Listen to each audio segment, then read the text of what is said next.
반갑습니다. 이보다 조금 더 할 뿐입니다. 유체 정력학 첫 번째, 파스칼의 법칙에 대해서 알아보도록 하겠습니다. 파스칼의 법칙은 정지 유체에서 한 점에서의 압력은 모든 방향에서 동일하다라고 하는 것이 파스칼의 법칙이 되겠고, 다음과 같은 어떤 용기 속에 유체가 있을 때 유체의 어떤 임의의 한 점을 우리가 선택을 해서 이 점에 작용하는 압력은 PZ나 PY나 혹은 임의의 방향의 어떤 압력도 모든 방향에서 같은 값을 가진다라고 하는 것이 파스칼의 법칙이라고 할 수가 있겠습니다. 다시 말하면 정지 상태의 그 유체의 압력, 한 점에서의 압력은 방향에는 무관하다라고 할 수가 있겠습니다.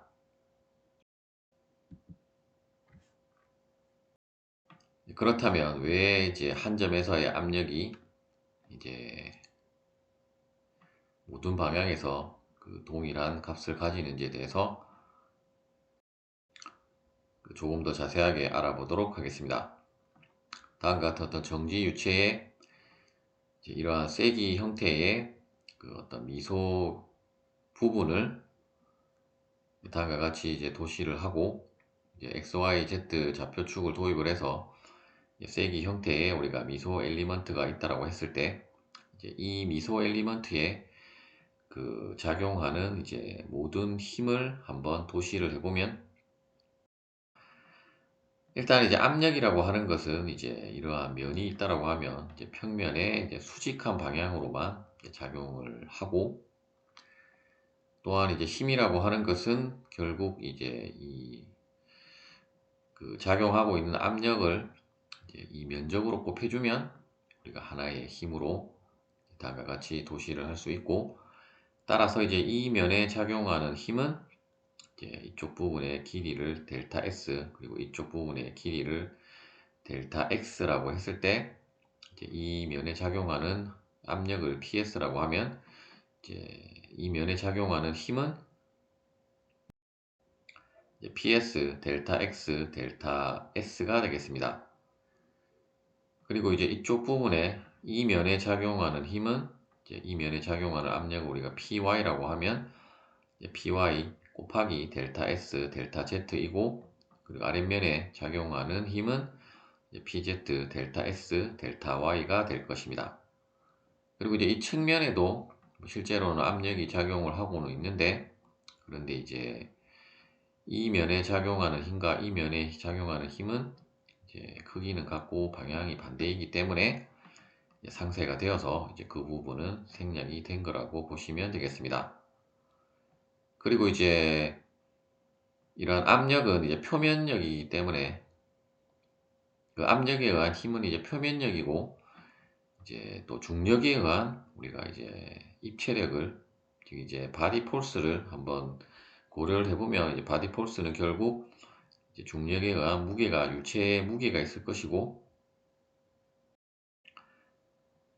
유체의 무게는 이 유체의 비중량 감마 곱하기 이 미소 엘리먼트, 즉 세기 형상의 미소 엘리먼트의 부피를 곱해주면 무게가 계산이 되기 때문에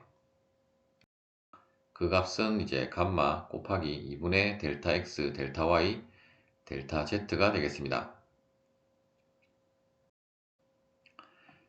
자유물체도로 우리가 도시를 했기 때문에 뉴턴의 제2법칙에 의해서, 즉 F는 ma에 의해서 각 성분별로 우리가 힘과 관성 텀에 대한 것을 살펴보면, 먼저 F 시그마 FY는 Y축에 대한 그 Y축 방향의 힘을 우리가 생각을 해보면, 일단 PY 델타 S 델타 Z가 있을 것이고, 그리고 이 힘을 Y축 방향으로 분해를 하면 마이너스 PS 델타 S 델타 X 그리고 사인 시타가 되게 될 것입니다. 그리고 관성 텀에 대한 것은 질량은 밀도 곱하기 부피이기 때문에 로 곱하기 2분의 델타 S 델타 Y 델타 Z이고, 그리고 이제 y축 방향의 가속도를 이제 AY라고 하면 다음과 같이 그 표시를 할 수가 있을 것입니다. 동일한 방법으로 이제 Z축 방향에도 일단 이제 중력에 의한 무게가 아랫방향으로 작용하고 있기 때문에 이제 마이너스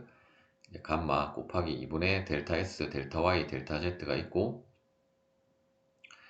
그리고 이제 이 힘을 또 이제 Z축 방향으로 분해를 하면 마찬가지로 아랫방향이기 때문에 이제 마이너스 PS, 델타 S, 델타 S 코사인 시타, 그리고 이제 그 바닥면에 대한 힘은 이제 PZ, 델타 S, 델타 Y가 되게 되어서 힘에 대한 것은 다음과 같이 표시를 할 수 있고, 관성 텀에 대한 것은 이제 로 곱하기 2분의 델타 S, 델타 Y, 델타 Z 곱하기 이제 AZ가 될 것입니다. 그리고 이제 델타 S 코사인 시타라고 하는 것은 결국 이제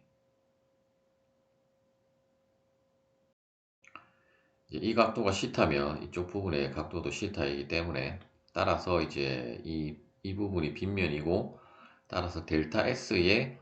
코사인 값은 결국 이제 그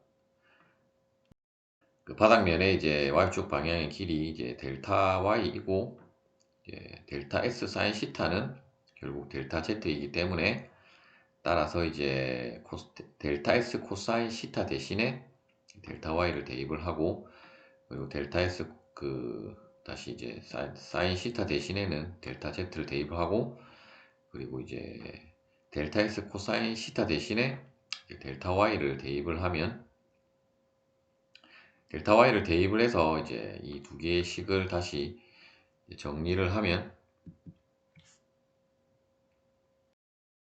일단 이제 위의 식에서 이제 델타 S, X, 델타 Z는 이제 모두 공통으로 들어있기 때문에 그 부분이 소거가 되어서 by-ps는 이제 로 곱하기 ay 곱하기 2분의 델타 y가 되게 되고, 아래 식은 정리를 해보면 일단 이 부분은 이제 이쪽으로 이항을 시켜서 다시 식을 정리를 하면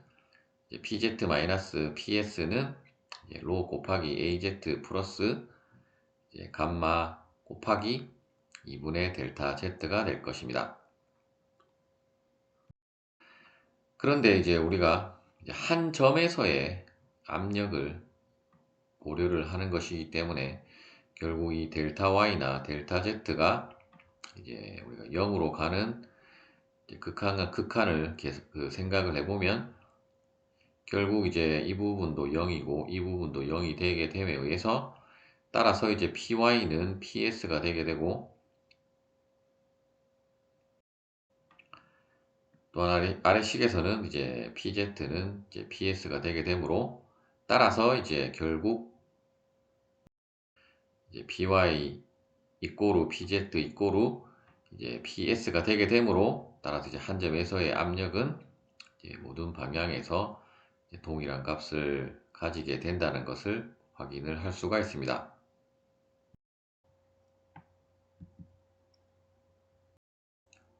파스칼 법칙의 응용에 대해서 알아보도록 하겠습니다. 주로 이제 우리가 그 유압 장치 같은 그 큰 힘을 이제 필요로 하는 경우에 이제 이러한 파스칼의 법칙을 응용을 해서 그 건설 기계라든지 이제 어떤 유압 잭 같은데 많이 응용이 되고 있고, 이제 그 원리를 다음과 같은 어떤 이제 밀폐된 그 피스톤 실린더 장치에 있어서 그 파스칼의 법칙이 어떻게 응용되는지에 대해서 알아보도록 하겠습니다.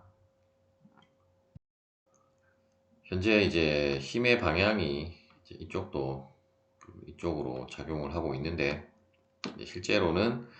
어떤 이 부분은 이제 어떤 무거운 물체가 놓여져 있는 상황이라고 보시면 되겠고, 이쪽은 우리가 이제 어떤 사람이 이제 조작을 하는 경우라고 하면, 결국은 이제 F2가 이제 F1에 비해서 더 큰 힘이라고 할 수 있고, 그리고 이제 이 피스톤의 단면적을 이쪽 부분을 A1 그리고 이쪽 부분을 A2라고 하고, 이제 F1의 힘으로 S1만큼 그 피스톤을 이동을 시켰을 때 이쪽 부분에 이제 피스톤은 이제 S2만큼 위로 이제 상승을 한다라고 할 때, 그때 이제 이 경우는 우리가 이제 앞서는 그 대기압이 만나는 그러한 용기가 아니라 사방이 막힌 이제 어떤 밀폐 용기에 있어서, 일단 이러한 그 피스톤의 그 아랫면이나 그 이제 실린더 장치의 벽면에 작용하는 압력은 이제 수직한 방향으로 작용을 하고 있고, 그리고 이제 어떤 임의의 점을 잡았을 때 이제 그 점에서의 그 압력은 이제 모든 방향에서 동일하다라고 하고, 따라서 이제 이 경우는 이제 어떠한 위치에서도 이제 압력이 이제 동일하다라고 하는 것이 여러분들이 이제 그 핵심적으로 알아야 될 사항이고, 따라서 이제 이쪽 피스톤 아랫면에 작용하는 압력이나 이제 이쪽 그 A2 단면적에 이제 작용하는 압력은 이제 동일하다라고 할 수가 있겠습니다. 따라서 이제 다음과 같은 우리가 수식을 작성을 할 수가 있고, 따라서 F1은 결국 P 곱하기 A1이고, F2는 P 곱하기 A2가 되게 됨에 의해서 결국 A2가 이제 A1보다는 더 큰 값이므로 이제 F1보다는 F2가 이제 더 큰 값임을 알 수 있고, 따라서 이제 우리가 어떤 조작력 F1과 그리고 이 피스톤의 단면적을 알고 있다라고 하면 실제로 이제 이쪽에 작용할 수 있는 힘 F2를 다음에 식을 사용을 해서 여러분들이 계산을 할 수 있고, 또한 이제 그 F1의 힘을 작용을 해서 이제 실제로 피스톤을 S1만큼 이동했을 때 그 유체의 양이라고 하는 것은 결국 동일하기 때문에, 즉 이제 이만큼 내린 만큼 이쪽 부분에 그 유체의 양만큼 올라가는 것이기 때문에, 따라서 이제 A1 곱하기 S1은 이제 SA2 곱하기 S2라고 할 수 있고, 따라서 우리가 이제 실제로 이제 조작하는 힘과 이제 내려가는 거리를 안다라고 하면 그 F2를 이 공식을 사용해서 구할 수 있고, 또한 얼마만큼 올라가는지도 이 공식을 활용해서 여러분들이 S2를 계산을 할 수가 있습니다. 또는 이제 양쪽에서의 그 일도 같기 때문에 다음에 이제 우리가 그 일량 공식을 활용해서도 그 S2를 계산을 할 수 있고, 따라서 이제 당연히 이제 S1보다 S2가 이제 더 작은 값이 됨을 알 수 있고, 따라서 이제 힘의 확대만큼 이동 거리가 이제 작아진다라고 보시면 되겠습니다.